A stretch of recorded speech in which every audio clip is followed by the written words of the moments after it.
Brandish was released for the Super Nintendo by Koei in 1995. The PSP game, Brandish Star Revenant, was released by Nihon Falcom in 2015. Though there are multiple versions of the game, these are the only two North American releases. So, what's the difference?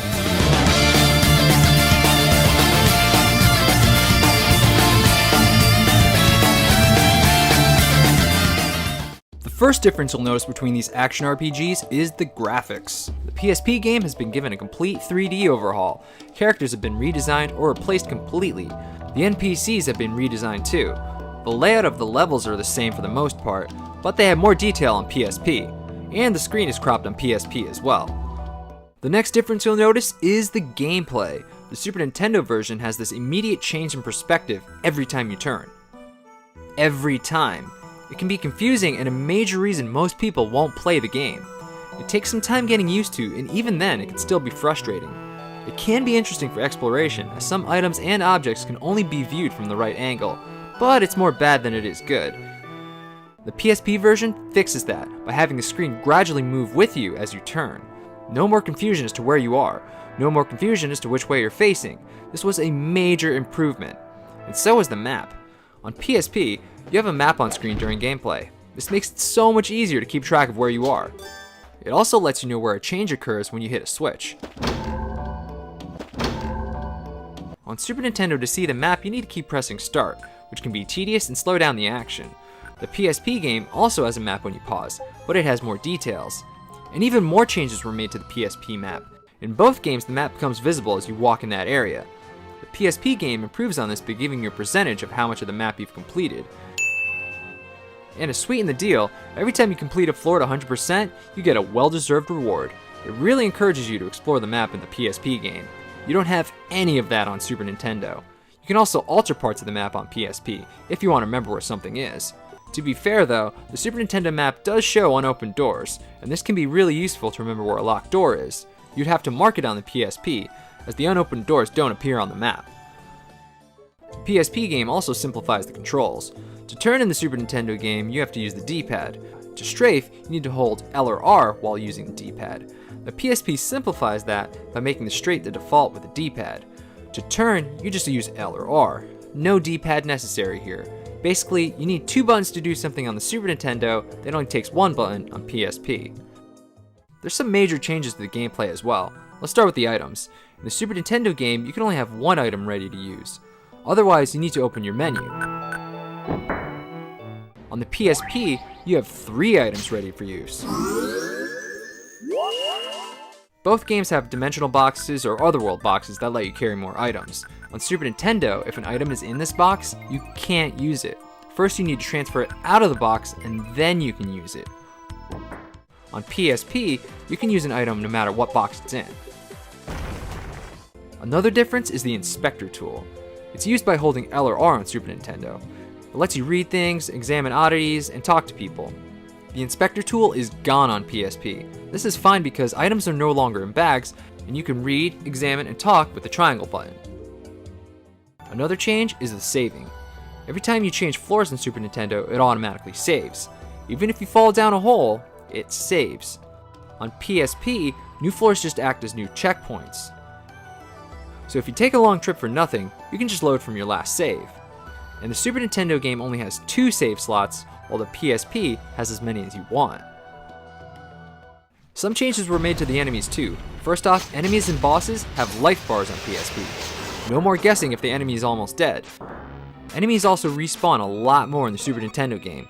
This makes it easier to gain levels and improve your stats, but it makes exploration harder and will certainly cost you weapons. Enemies do respawn occasionally on PSP, but it's a lot more exploration friendly. Boss battles have changed slightly too. On Super Nintendo, most bosses can be taken out with brute force if you're strong enough. On PSP, bosses have weaknesses or patterns you need to figure out. You need strategy on the PSP game. The boss of the game also has 2 forms, not just one like the Super Nintendo game. The menu is also cleaner on PSP. You can access everything easily. There's not really a menu on Super Nintendo. Instead, you scroll through all these options. So if you want to save, you always have to scroll through these other menus. The story has been slightly changed too, but it's not really a driving factor in either game. The names of the characters in certain locations were changed too. In the Super Nintendo, the names were changed from the original. The PSP game changed the names back to what they were in the PC games. Varric is now Eris, and Alexis is now Della. The PSP game removed some censorship as well. The Super Nintendo changed the Sorceress's outfit by covering her up in a one-piece. The PSP changes it back to the original bikini design, cause we all know bikinis are better for magic. One thing is missing from the remake. The Super Nintendo game has an exclusive sound room. You can listen to any track or sound effect from the game. On PSP, it's been replaced by a casino, so gamble to your heart's content and earn exclusive items. Speaking of music, the soundtrack on PSP has been completely redone.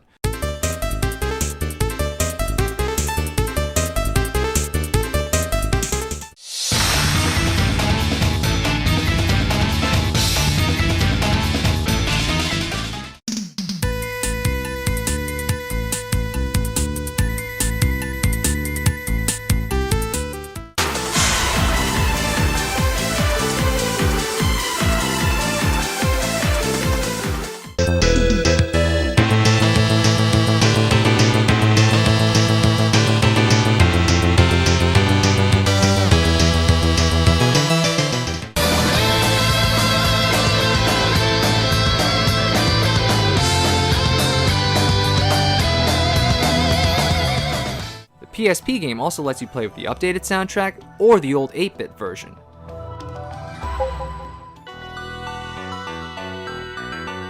This even carries over to the cutscenes. The PSP version also has additional gameplay. After you beat the game, you can play it again as the sorceress, Della. You have whole new maps, new puzzles, and a good amount of difficulty. Overall, a nice solid addition. So, is it worth it? Absolutely. Fixing the change of perspective alone makes the PSP game better, and improvements to the map really solidifies it. It's so much easier to keep track of where you are on the PSP game. Then you have all these other improvements, the graphics, a bunch of small improvements to gameplay, the updated soundtrack, and a whole additional gameplay mode.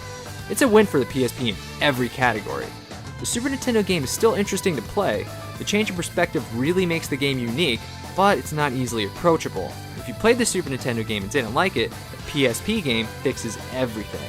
So if you want to try out Brandish, do yourself a favor and give Brandish Dark Revenant a go.